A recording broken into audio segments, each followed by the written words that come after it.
Welcome to Novelist Spotlight. This is Mike Consul, your host. In addition to being the host of this podcast and interviewing novelists, I am a novelist myself. I have 3 published novels. My latest is titled Lolita Firestone, a supernatural novel, and it is set in Sedona, Arizona and Cairo, Egypt.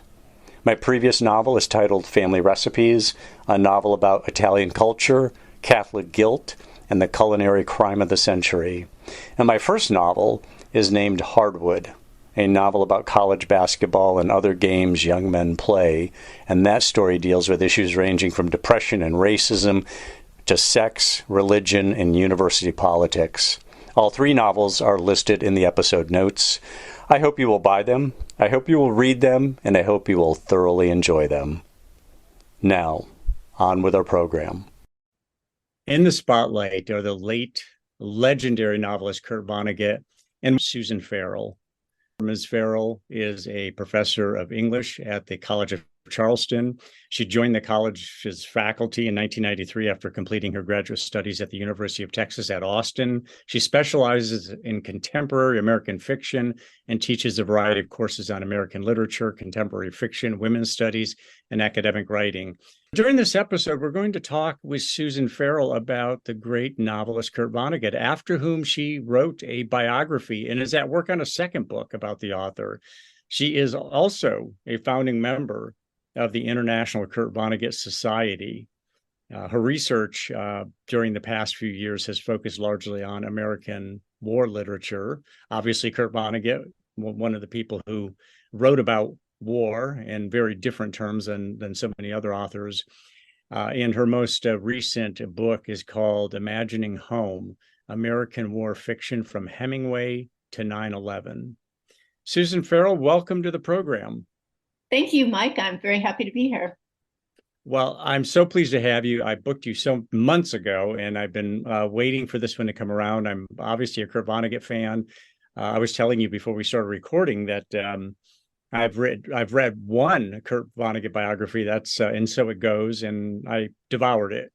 Very interested in Kurt Vonnegut, and I have to say I liked Kurt Vonnegut better before I read the biography than afterward. But he's I think fairly typical of authors and human beings in general. There's the good parts of them and the bad parts of them. Let's start though with what made you such a big fan of Kurt Vonnegut's work. Yeah, like a lot of people, I first read Kurt Vonnegut when I was in high school. My parents happened to have a copy of Breakfast of Champions on the shelf, so I read that, and I was astonished, delighted. It was unlike anything I had read before. I didn't really study Kurt Vonnegut in college, but I read a lot of his books. I started incorporating Slaughterhouse-Five into my course that I teach on contemporary American fiction at the College of Charleston. And then I agreed to write a book it's not a biography. It's got a small biographical section, but it's more of a sort of encyclopedic reference book to all of Kurt Vonnegut's works, essays, novels, short fiction, that kind of thing. So it's a pretty fat reference book to Kurt Vonnegut. And that's when I read everything he wrote, beginning to end. He actually died right before the book came out, and it's almost like losing a grandfather or something. Yeah, I can imagine. So he is really, you read Kurt Vonnegut, and I think there's a lot of people who don't get him, and then there's people who are just, wow, this is somebody who's really different. What is it about his writing that turned you on? And a lot of other, he was very popular among college students, I remember. So Yes. what do you think it is about Kurt Vonnegut? Because he does seem to be an original. He didn't actually, in your research. Well, let me hold that question up. Let me first of all, just what was it about Kurt Vonnegut that lit you up? Well, I mean, I think like a lot of people, I was very drawn to how simple and easy to read his prose is. Short sentences, often very short chapters. But that simplicity sort of, hides a real depth, I think, of not only emotion, but carefully thought out structures in his work. It's really hard to write in that almost childlike, naive voice. In some ways, his prose sounds easy, but it's, I think, very difficult to pull off.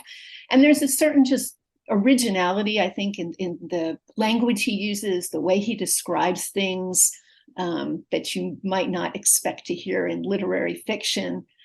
There's a certain irreverence about his work that was very appealing to me. But I think there's also just a sort of sense of kindness and compassion that you feel when reading his works, that I think most people respond to, and that I certainly did. And that's what I wanted to ask you about, was his originality. Was he an original, or did he take after someone, or was he strongly influenced by any other writer? Are there other writers out there that predate Kurt Vonnegut, where you see some influence that bled over, or was he truly just an original? Well, he was a biochemistry major in college, so he wasn't, he didn't study English literature formally. And I think he always felt a sort of lack or maybe disrespect from other writers and scholars because of that. But I do think that gave him an original voice. I mean, he is a great reader, and he has read, he read immensely. But I do think his voice is pretty original. I mean, I think you could definitely say he's influenced by Mark Twain in particular, his sort of irreverence, his using a very vernacular sounding language, his humor, and also I think his cynicism, especially in later life. Twain became sort of very disillusioned and cynical. And I think in Vonnegut's later years, he sort of became the same way, less optimistic than he had been before. Not that he was ever all that optimistic to begin with, but. Yeah, exactly. Well, having been in Dresden, having been in the war, and having survived Dresden and seen the inhumanity of war, it was understandable that he had this dimension to his personality that was formed in the firebombing that went on there and such. Now you're also can I just I'll just jump in a second here, but something, as I do more research on Vonnegut, I'm writing a book now that's specifically about the making of Slaughterhouse-Five, and I've done a lot of research into fellow prisoners that were in the slaughterhouse with him, that have written reminiscences and those kinds of things. And one thing that's really been interesting to me in the course of this research is that in Slaughterhouse-Five, Vonnegut really sort of, I think, downplayed just how awful it was for the American prisoners of war that were housed in that slaughterhouse in Germany. I mean, those guys were starving to death. Their skin was covered in sores. They had constant diarrhea. They worked in the worst of conditions. They were freezing cold. The guards beat them. I mean, when you read the real life experiences, it's shocking, because I don't think Vonnegut dwells on sort of, the real suffering that he experienced in Dresden. Exactly. No, I get you completely. When I read it, it was he certainly softened the whole situation, but at the same time was communicating communicating the experience, but not making the reader go through the kind of a litany of the suffering. That's for a different kind of writing. That's for the a history book or what have you. Where they kept the American prisoners, that building was what? I forget now what that was.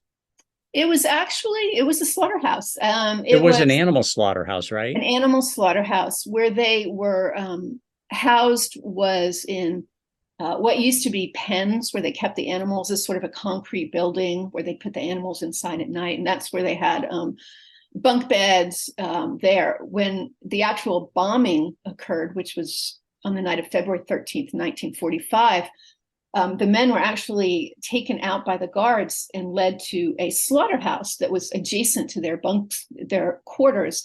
And the slaughterhouse was underground, and that was a sort of cold meat storage for the carcasses of animals. And there were carcasses of animals, being there right in the slaughterhouse when he was there. But That's how he managed to survive the war, because there were almost zero air raid shelters in Dresden. They didn't expect Dresden to be bombed. They had not done a lot of preparation. So it was just sort of the circumstance of where he was housed and the ability to go into this really deep, safe underground slaughterhouse area that allowed him to survive the war, the bombing.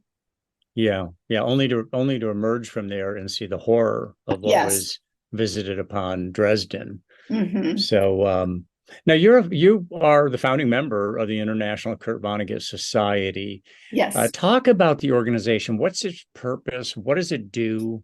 What can you tell us about it? Yeah, well, we're in a sort of a loose affiliation of scholars that are interested in Kurt Vonnegut, that write about Kurt Vonnegut, and that sort of want to cement his reputation for future generations, because, as I'm sure you know, writers fall in and out of the canon, what gets taught, what doesn't get taught. So part of our mission is to make sure that Kurt Vonnegut is remembered and read and written about, and remains an important writer in the canon. So there's a conference every year called the American Literature Association, and that's an organization that's made up of a lot of author groups.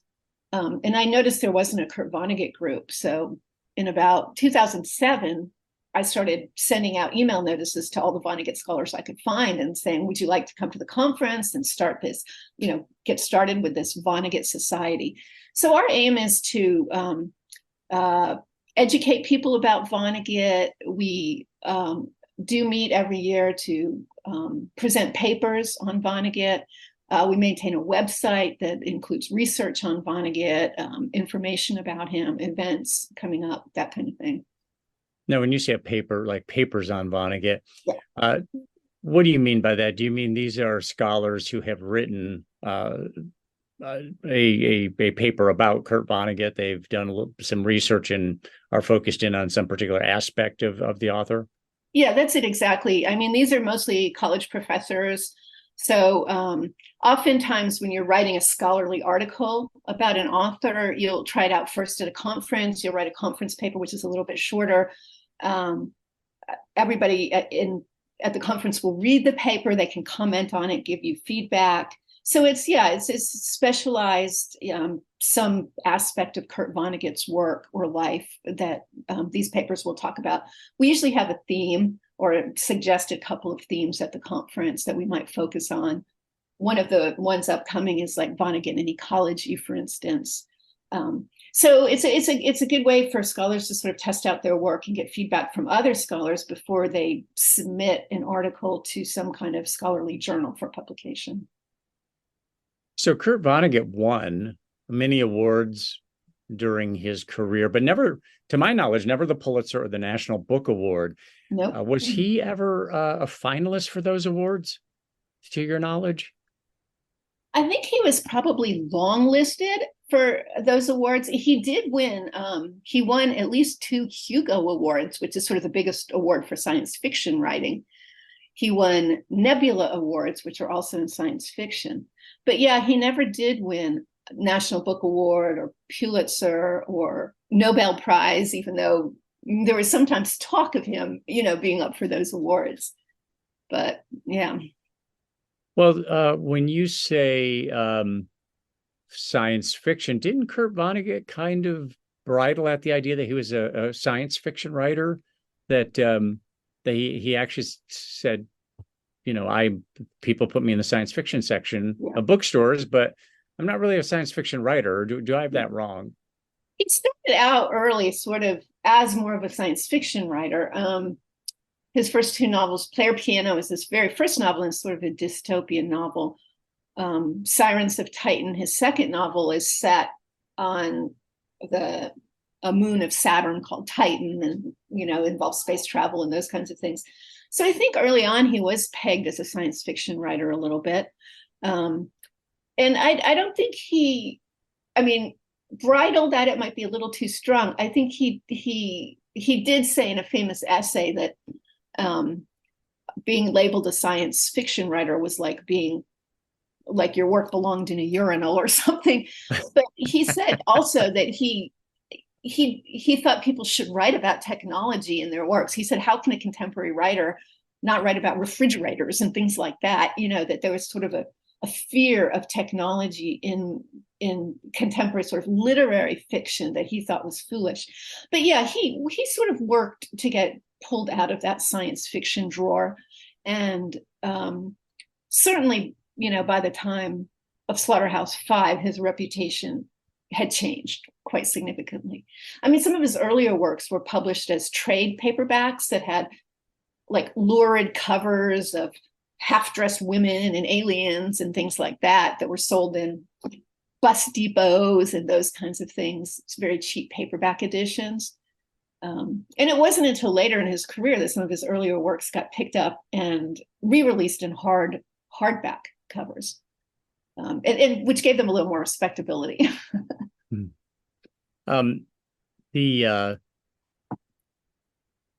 The place that he will occupy, and actually, before I even ask you that question, I'm curious. You use Kurt Vonnegut's material in the classroom yourself? Mm-hmm. Talk about that a little bit. You assign it to the students to read it, and then and do you discuss it like any other author? Is that the case? Yes, I usually use Slaughterhouse-Five in a class I teach on contemporary American fiction. We in fact begin the class with Slaughterhouse-Five, and we'll move all the way up sort of to some more contemporary books published very recently.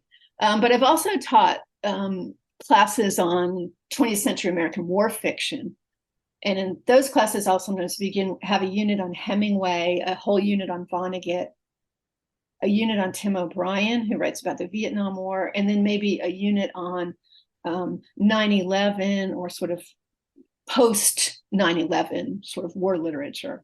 So I've used him in multiple ways, but Slaughterhouse-Five is certainly the book that I teach the most. And students love it to this day. I mean, a lot of them come in and haven't read Vonnegut.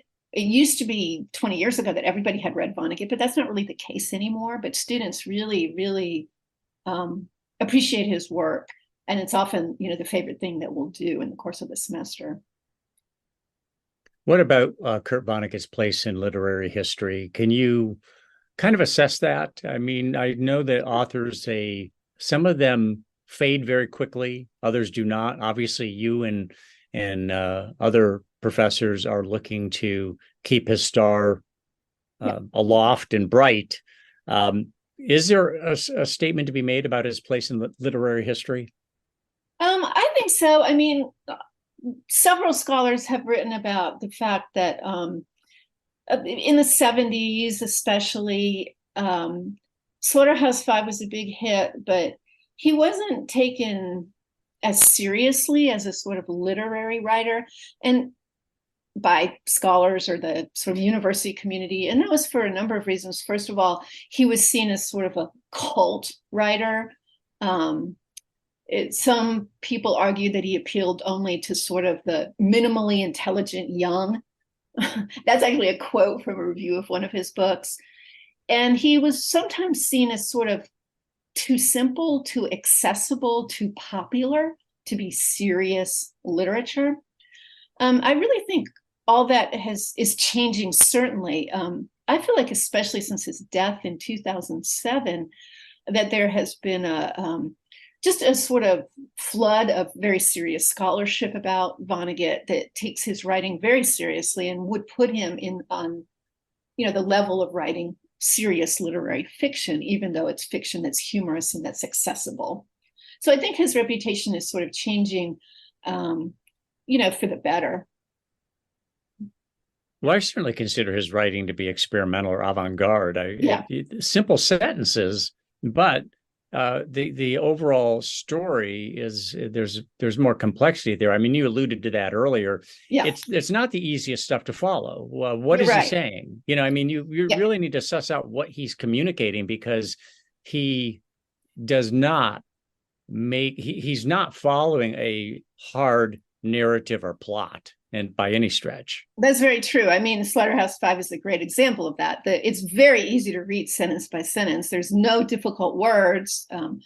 but Billy Pilgrim has come unstuck in time. So the book does not follow a chronological or linear order. You jump back and forth from war scenes to Billy's being kidnapped by aliens and taken to another planet, to his life as an optometrist after the war. So yeah, in that sense, I think he plays with time and chronology and structure in a way that it shares a lot with other sort of what are called postmodern authors, even though his prose on the sentence level is very readable and easy to follow.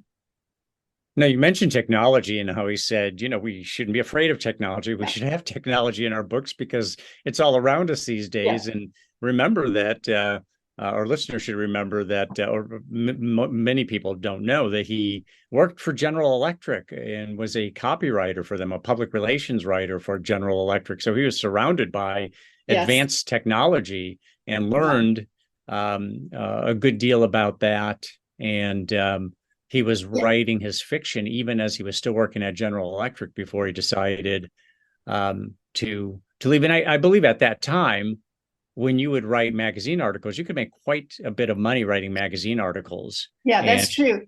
In the 1950s, he would sell 3 stories a year, 3 or 4 stories a year, and be able to support himself. When television came into the home, that sort of market for short fiction in magazines like the Saturday Evening Post and Good Housekeeping and things like that sort of dried up a little bit. But you're right about the science. I mean, he was a biochemistry major at Cornell, although he didn't like it. He worked at General Electric. His first novel, Player Piano, came directly out of his experiences at General Electric. His older brother, Bernard, was an atmosphere scientist, a PhD scientist, and he knew and liked scientists. He hung out with scientists, often through his brother. So it was a world that he felt very comfortable in. Do you think that Kurt Vonnegut was a depressive soul? Yeah, I do. I mean, I think so. His mother was a suicide. His mother committed suicide while he was in training for the Army at Camp Atterbury, which is about an hour south of where his home was in Indianapolis. And his mother overdosed on barbiturates and alcohol when he was home for Mother's Day in I believe it was just before he was shipped overseas. And was it intentional? I mean, did she leave a note, or did it appear to maybe be accidental?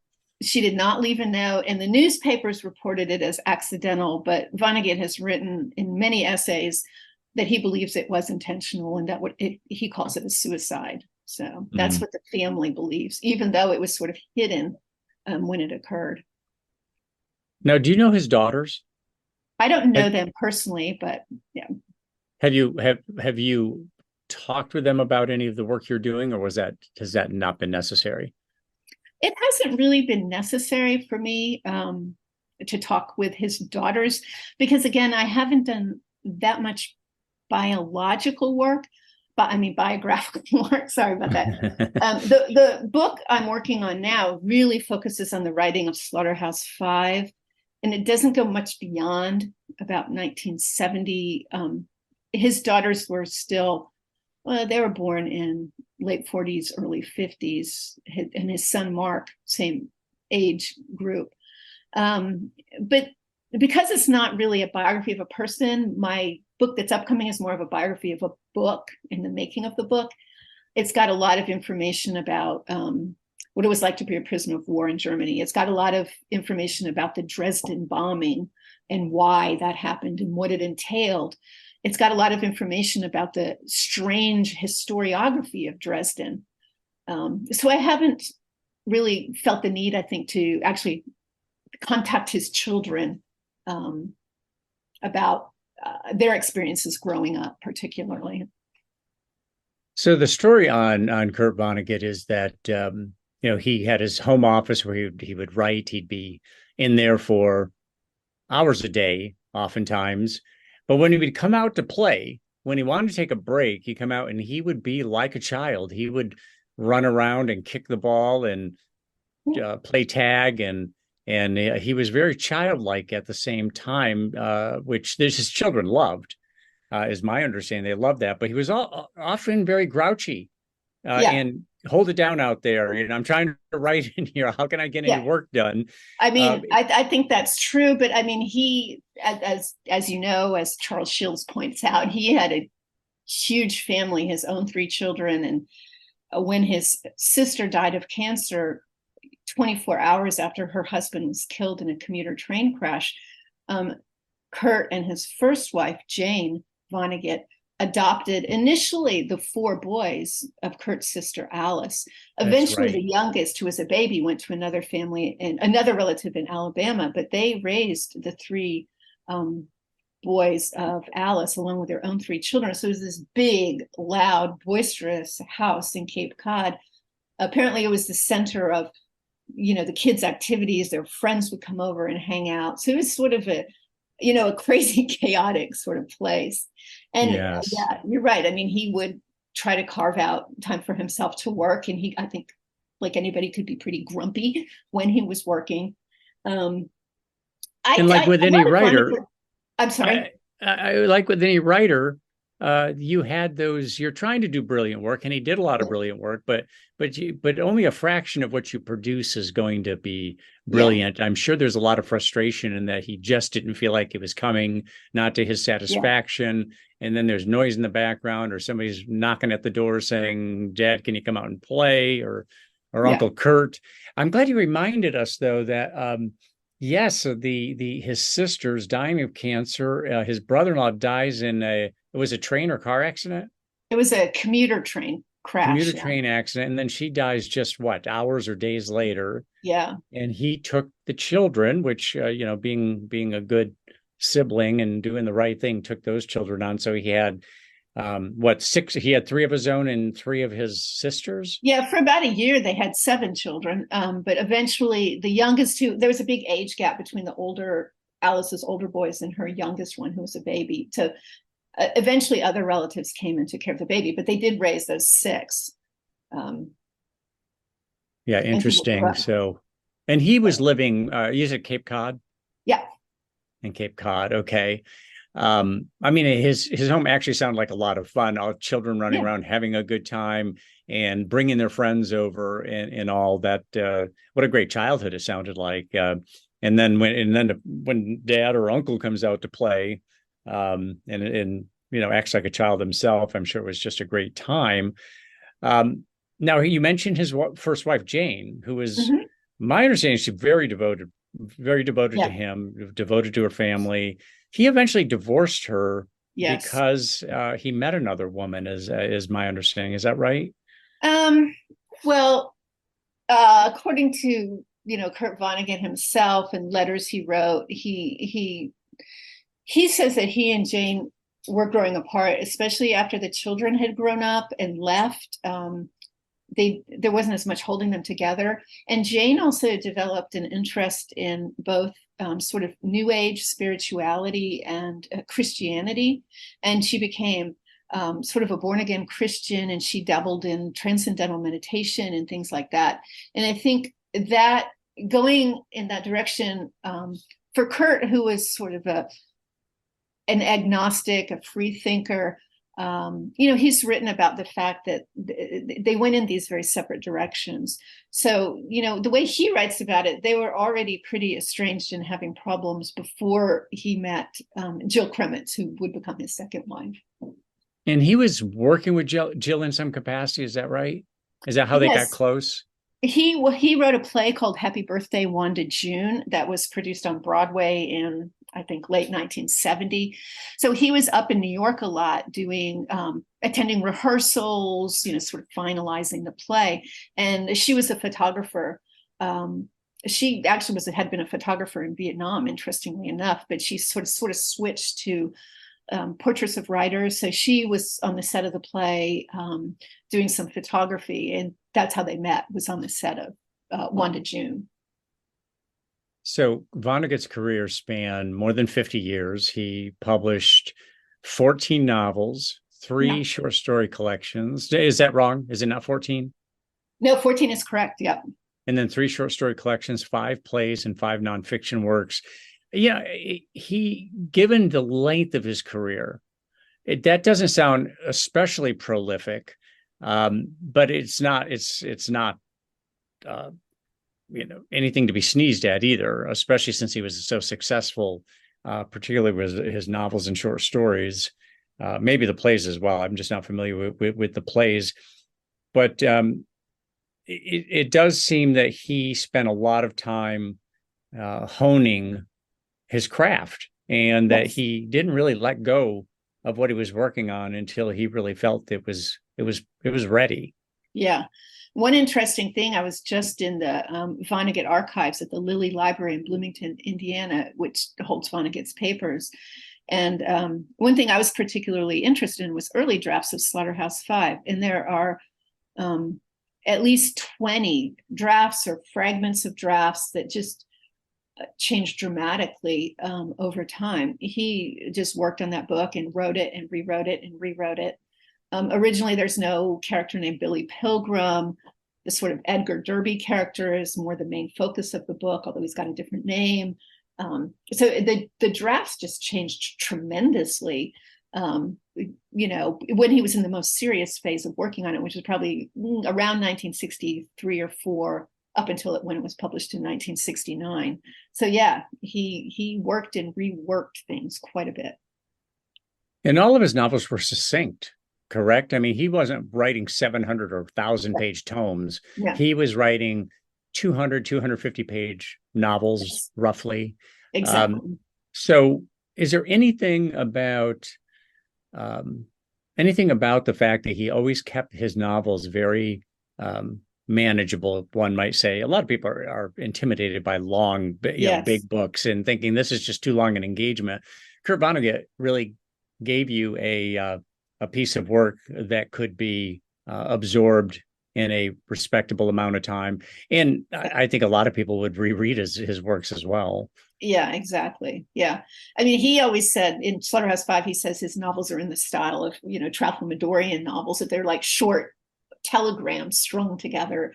And the beauty lays in seeing all those sort of brief, urgent messages sort of strung together. And one interesting thing is that he, in Slaughterhouse-Five, when Billy is captured by the aliens, he's given the only novel that the aliens have on board the spaceship in English to read, which is Jacqueline Suzanne's Valley of the Dolls. And when Slaughterhouse-Five was on the bestseller charts, another novel by Jacqueline Suzanne was also on the bestseller charts. And her novels are, I don't know if you've ever know much about her, but she wrote these extremely melodramatic, just Hollywood starlet, marries a man, divorces him, has an illegal child, just these melodramatic, really long novels. So I think in some ways he was sort of drawing attention to, the difference between his work and those sort of really long novels, which have, as he says in the book, ups and downs and ups and downs and ups and downs. And I did read one of her books years ago. Yeah. It was what was the very famous one that exploded on the scene and made her famous? I think it was Valley of the Dolls. Valley of the Dolls. That's right. Yeah. It was entertaining. It's melodramatic, entertaining and melodramatic. And that's what a lot of readers are looking for. And it obviously paid off for her, but that's interesting. His perspective on that. Now, your research over the past few years has focused largely on American war literature. Mm-hmm. Why is that the case? What draws you to that, or what's the attraction there? Mm-hmm. Yeah, it was really, I think, I started working on the Vietnam War writer Tim O'Brien. And I was actually introduced many, many years ago to the work of Tim O'Brien by a student who was a veteran and wanted to do sort of an independent study on Vietnam War literature. So I started reading a lot of Vietnam War literature, and I just fell in love and was bowled over by Tim O'Brien. He wrote, didn't he win a Pulitzer for his novel? On the Vietnam War, there's one in particular. I read it myself. What was the title? The Things They Carried is his most. The Things They Carry. Yes, The Things They Carry. Meaning the soldiers carrying things that were of meaning to them. Yes, exactly. And that was a short story cycle. It's a series of interrelated sort of short stories with the same characters. He also won the National Book Award back in 1978 for his novel Going After Cacciato. And that's a book about a soldier who deserts from Vietnam and is going to just decides to walk all the way to Paris. And the small platoon sort of go after Cacciato, attempting to bring him back. But then the question becomes, are they following Cacciato to bring him back, or are they also deserting the war as they follow him? So that's You're going to be sitting in the American. You'll be sitting in the American Grill, talking about Hemingway and having cafe au laits. Yeah, just imagine. Right. Now, was that completely fictional, or was it based on? Did he know of somebody who went AWOL and actually headed for Paris? No, that was completely fictional. But the work of Tim O'Brien is, I think, similar to the work of Kurt Vonnegut, and that can be really hard to sort out the reality from the fiction. Because in Tim O'Brien's work, there's also a character named Tim O'Brien, who's not exactly the same as author Tim O'Brien. Just like in Slaughterhouse-Five and other novels, Vonnegut always inserts himself, often in an opening chapter or a closing chapter every now and then through the work. In an early draft of Slaughterhouse-Five, in fact, Vonnegut makes a phone call to Billy Pilgrim late at night when he's been drinking, and actually talks to Billy Pilgrim on the phone. So that's sort of inserting sort of what seems to be his real self into the fictional world he's created. That's something that O'Brien does as well. So I think those two authors are quite similar in that way. And I think they're doing it to ask questions about sort of what's real and how do we know what's real and what's truth and what's not. And those kinds of big questions. Absolutely. James Salter said, I saw this just a little video clip on YouTube when he was an old man, and he just said, you reach a stage in life where you realize that nothing is real. It's as you look back, I think what he was saying is, as you look back over life, it's dreamlike. Did it really happen? It's just like waking up from a dream, and the past becomes fragile. Just like a dream, I remember, I love the way John Updike worded it. He said something about he was reciting the dream to his wife or writing it down before the delicate structure was crushed by time. And that's the way dreams are. They're very delicate structure. In the past, you reach a certain age. I mean, I'm 63 now. I can think back to when I was in my 20s or 30s or 40s. Into my life with an ex-wife, and it almost seems dreamlike. And James, I know exactly. Salter, yes, I mean, I'm 60. I look back at my younger self and think, who was that? That was a different person, almost a different character. I mean, so what Tim O'Brien talks about is how storytelling, this sort of has the same sense of reality as reality itself. I mean, in our own past lives, we almost become stories that we tell ourselves, right? That sort of dreamlike quality that you're talking about. Yeah. Yes. And this is one of the reasons I tell people there's really no such thing as fiction. Fiction is not, there are people who say, oh, I only read nonfiction. I only want to read about real stuff. And it's, well, is that really real? I mean, especially if it's something like an autobiography. Their autobiographies are constantly pummeled because they say that they're just making stuff up about themselves. They're dropping names. They're sanitizing their life. They're not even talking about. Presidential biographies are huge that way. There's just kind of like, you wrote a whole book and left out scandals during your career, during your White House years. But it runs right across the board. Now, when you talk about Tim O'Brien and Kurt Vonnegut inserting themselves into their books, I wonder if Emmanuel Carrera, the French writer, when you read his books, it's hard to tell, is this fiction or is it nonfiction? And he put himself in the books as well. I wonder if he was influenced by Vonnegut and O'Brien, maybe some others.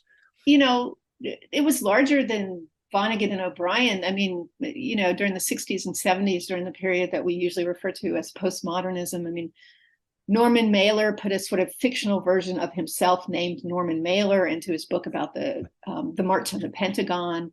Philip Roth, puts himself into his book, says Roth.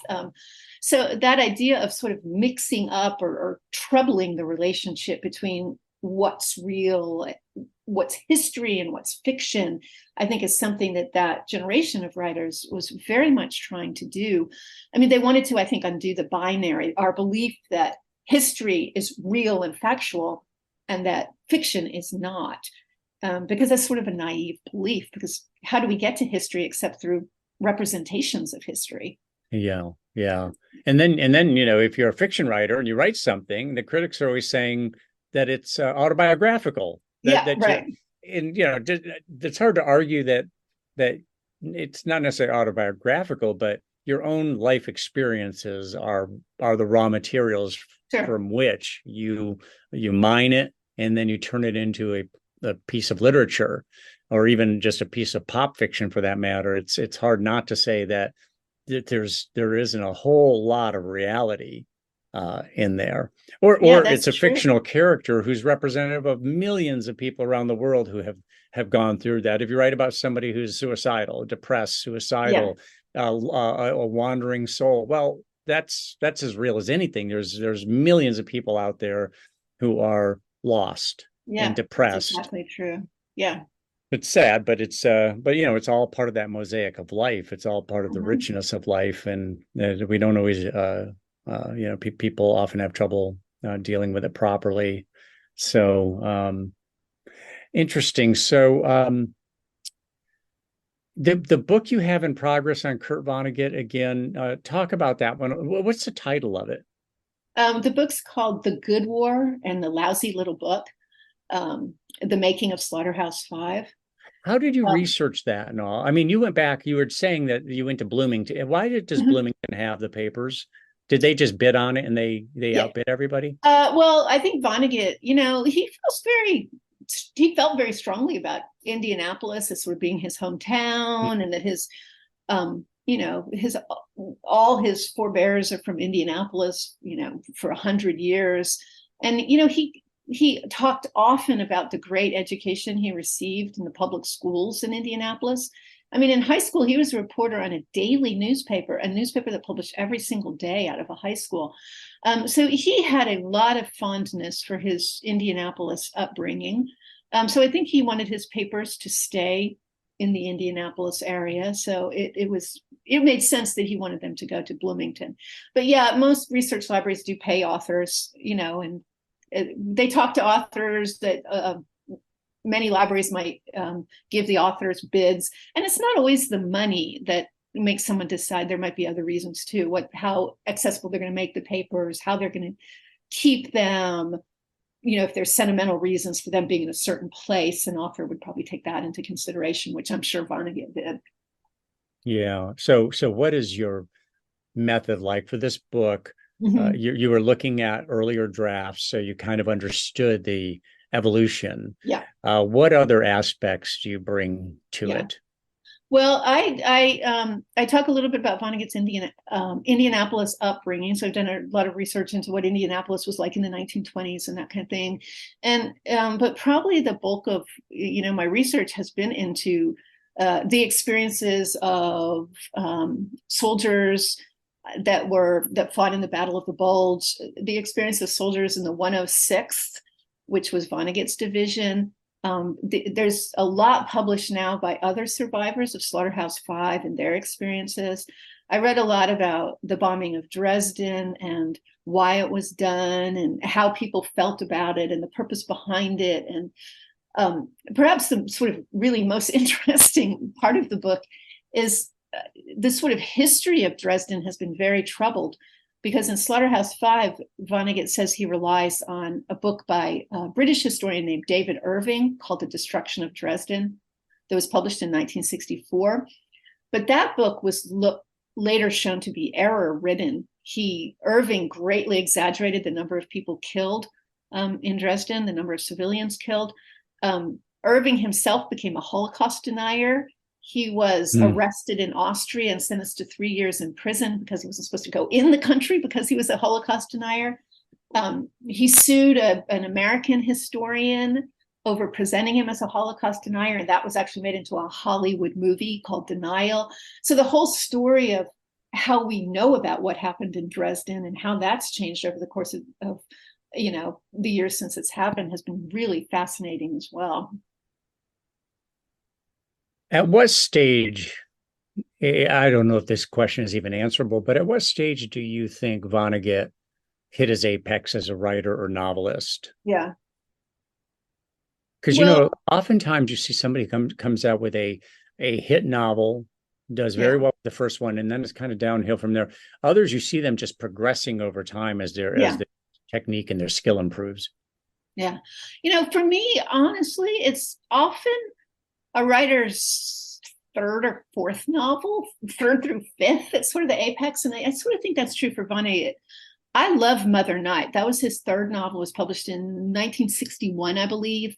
That's just a fascinating book. It's about an American-born playwright who was raised in Germany and became a propagandist for the Nazis. But all the while, he was an Allied double agent sending coded messages. And so these are sort of his confessions. I think that book is a masterpiece. I think Cat's Cradle, which came right after Mother Night, is a masterpiece. But I do think I have to agree with the opinion of most scholars who think Slaughterhouse-Five is really sort of the apex of his writing, because I think that book is just brilliant in so many ways.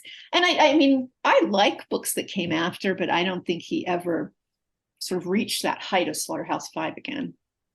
So is it fair to say your favorite Vonnegut book is Slaughterhouse-Five?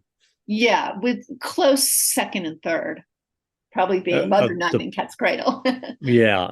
And then he had a what was the short story collection that did so well? It's the I'm trying to think. Welcome to the Monkey House was Welcome to the Monkey House. The one that had the biggest impact. Yeah.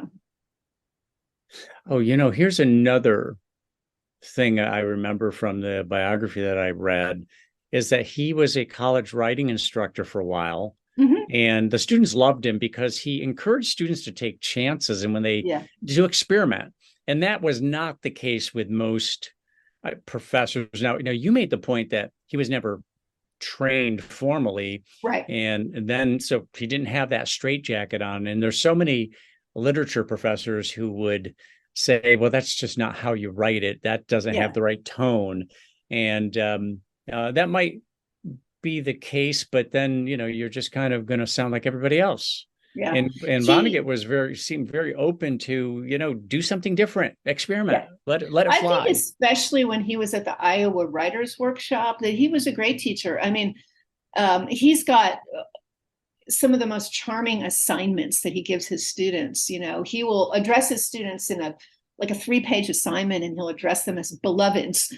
And then he'll say, I want you to do this and do that and pick up this story and look at it with an open heart. And I mean, it's just, his assignments are whimsical and smart, and you can tell that he cares deeply about the students. I think a lot of the other writers at the Iowa workshop especially were sort of phoning it in because they were sort of desperate to get their own work done. And I think later on, Vonnegut taught very briefly at Harvard and at City College, New York. And I think in those later experiences, he might have been a little bit phoning it in to make his own deadlines and things. But I think when he was at Iowa, 65 to 67, he was, I think he was really dedicated to teaching. And you're right, his students remember him as a great teacher. John Irving was one of his students, Gail Godwin, and he kept up lifelong relationships with these former students he had. Oh, I didn't know that. So it was John Irving and Gail Godwin as well. Okay. So did you ever meet Kurt Vonnegut? I never met him personally. So he was tall, thin, big bushy hair, and smoked non-filter Camels incessantly, and lots of laughter, right? He used to laugh a lot. He'd talk to people, he'd laugh. I would have loved to have seen, I didn't search YouTube yet, but I would love to have been at one of his commencement addresses. He didn't give you the standard speech, which of course would have been a disappointment. What do you know about that?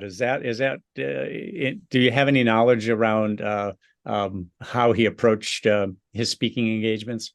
Yeah. I mean, he would get pretty nervous about his speaking engagements, but I think he treated his speaking engagements like half as sort of stand-up comedy. He had sort of shticks and patter that he used. There's a great clip on YouTube of him talking about sort of the directions that stories can take. And this came out of a sort of master's thesis he wrote at the University of Chicago that was not accepted. It was turned down by the faculty. But there's a clip of him talking about the sort of structure of stories. And it's very funny. It could be like a stand-up comedian doing that. And he would often do that little segment in his talks. So I think audiences liked him because he was funny, he was accessible, he was never stuffy. Yeah, exactly. So I'm just, I've read a bunch of Vonnegut books, although there's still more to go. And I was just checking right now in my, electronic library here that Mother Night is not one I've read, but just based on what you said, I'm going to buy it and I'm going to read it. Should. Because it sounds, just based on what you said and the premise, sounds great. And I can see here it's highly rated. All of his novels are highly rated. His fans love him. And what's your favorite that you've read so far? I think it might be Breakfast of Champions or Mr. Rosewater. Is it called We Love You, Mr. Rosewater? Yeah, God Bless You, Mr. Rosewater. God Bless You, Mr. Rosewater. Yeah.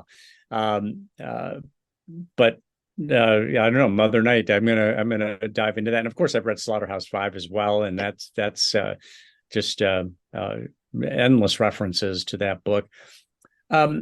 You've been generous with your time, Susan, but before I let you go, I'm curious, what else can you tell us about Kurt Vonnegut, or what maybe I've overlooked, what maybe people should know about the writer or his books? Yeah.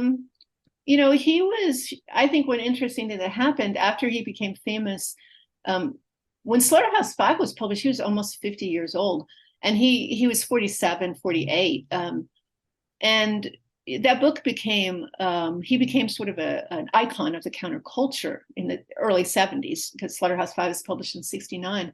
But he was really the parents' generation, a generation that said, don't trust anyone over 30. And he becomes this sort of icon. And he wasn't really part of that generation. But in the 70s, after he sort of attained fame, he became very outspoken about First Amendment rights. He was involved in several organizations that were worried about the freedom of writers living in sort of oppressive countries. Russia, for instance, the Soviet Union at the time. He worked to get Alexander Solzhenitsyn released from prison. So he did become involved in sort of, I think, global issues involving free speech and the freedom of writers to write what they wanted to write in a very active way. He's sort of often remembered by free speech organizations as a sort of, paragon of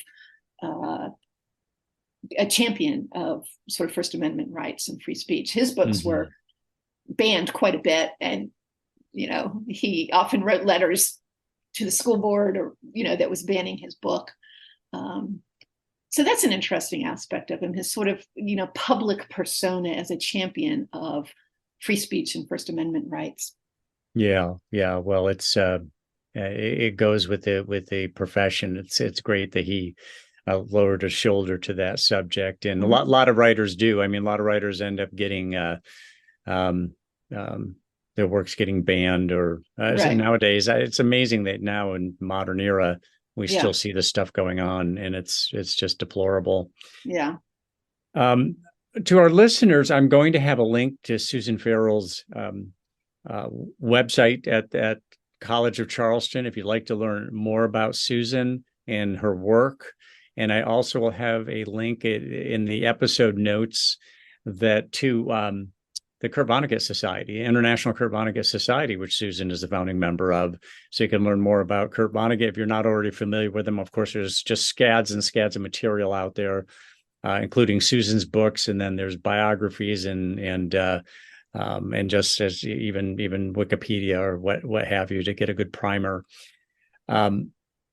Susan, this has been great. Thank you very much for taking the time. Really appreciate it. And I'll look forward to your new book coming out. Well, thanks so much, Mike. I've really enjoyed our time together, and I appreciate you thinking of me to have me on your show.